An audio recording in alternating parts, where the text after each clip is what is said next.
And I found this story in my drawer.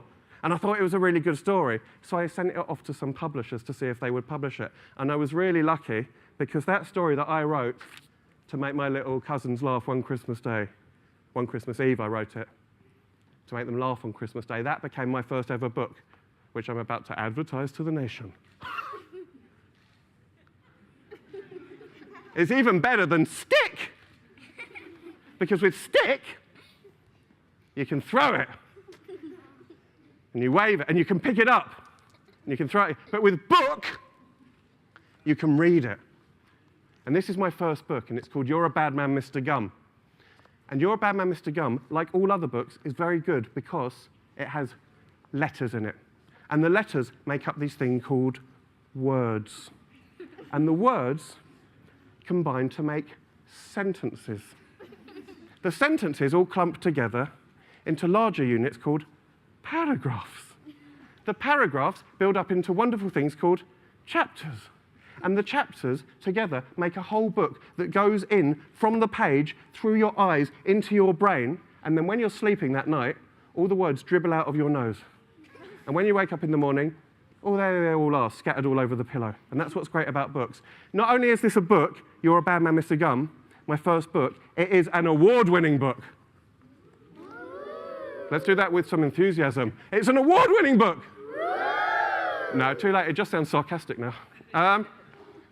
In 2007, this book, You're a Bad Man, Mr. Gum, won an amazing award called the Red House Children's Book of the Year Award. Some incredible other authors have won that book before, have won that award before me. Who else has won that award before me? J.K. Rowling, Jacqueline Wilson, Roald Dahl, TMP Prendergast. No, I just made him up. Now, I was very lucky. I won that award in 2007.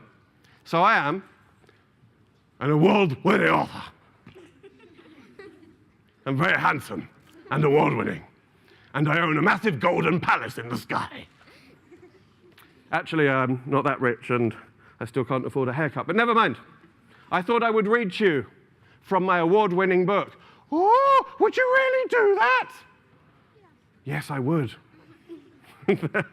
That wasn't me just doing a voice. Oh, you're so great. Would you read? Yes, of course I will. Okay.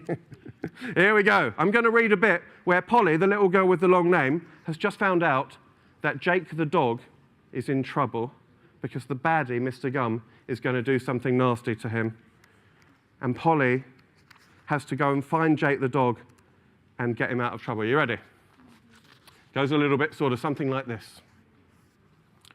Polly went racing down the hill like a runaway marble, determined to find Jake the dog before he fell victim to Mr. Gum's evil scheme. She ran past a dustbin filled with rubbish, and then another one filled with rubbish, and another one filled with rubbish, and another one filled with princesses. Polly thought. There was something unusual about one of those dustbins, but she had to keep on running. She ran past big trees, tiny little trees, and tiny, tiny little trees so small they were more like pebbles. In fact, they were pebbles. She ran past a cat's ears, which were lying on the pavement, and a cat's nose and whiskers, which were lying on the pavement, and a cat's body and tail and legs and eyes and claws, which were lying. In fact, it was all just one cat lying on the pavement. She ran like the wind. Then she got a bit tired and just walked like a breeze.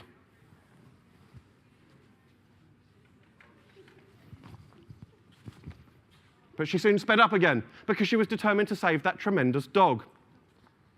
It was only after Polly had been running for about half an hour that she remembered something quite important. She had absolutely no idea where Jake the dog lived. And what's more, she was no longer in the little town of Lamonic Bibber. Polly had come to the woods on the edge of town, and they were big and scary and full of shadows. The ancient trees looked down from on high, stern and forbidding.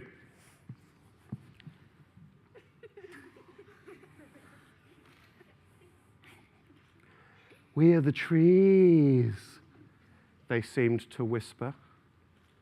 "You are not welcome in this place. We're the trees." A cold wind blew, making Polly shiver, and she was certain one of the flowers was snarling at her. "Oh no," she cried, sitting down on one of those massive toadstools you sometimes get in spooky woods. "I don't know where I am, and that old Jake's facing the biggest challenge of his doggy life, and I doesn't know where to find him, and that flower's probably going to eat me." And with that, poor Polly burst into tears. Oh. So if you want to know what happens in the rest of that book, you have to read it, or maybe you've read it before, you can read it again. Books are good like that. You can use them as many times as you like, and they never get worn out. Sometimes the pages fall out, but I can't be held responsible for that. That's not my end of the deal. Good.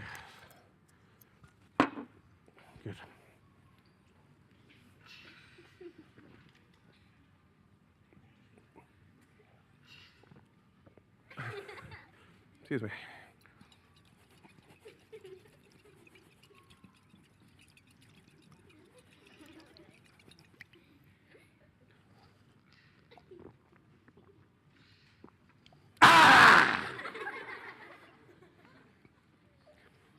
Well, that's a little bit about writing and how I came to write. So you've all been lovely children. Thank you very much for listening. Soon you will be horrible teenagers, but I can't be held responsible for that either. And I think we're going to have some questions in a minute, but thank you for now.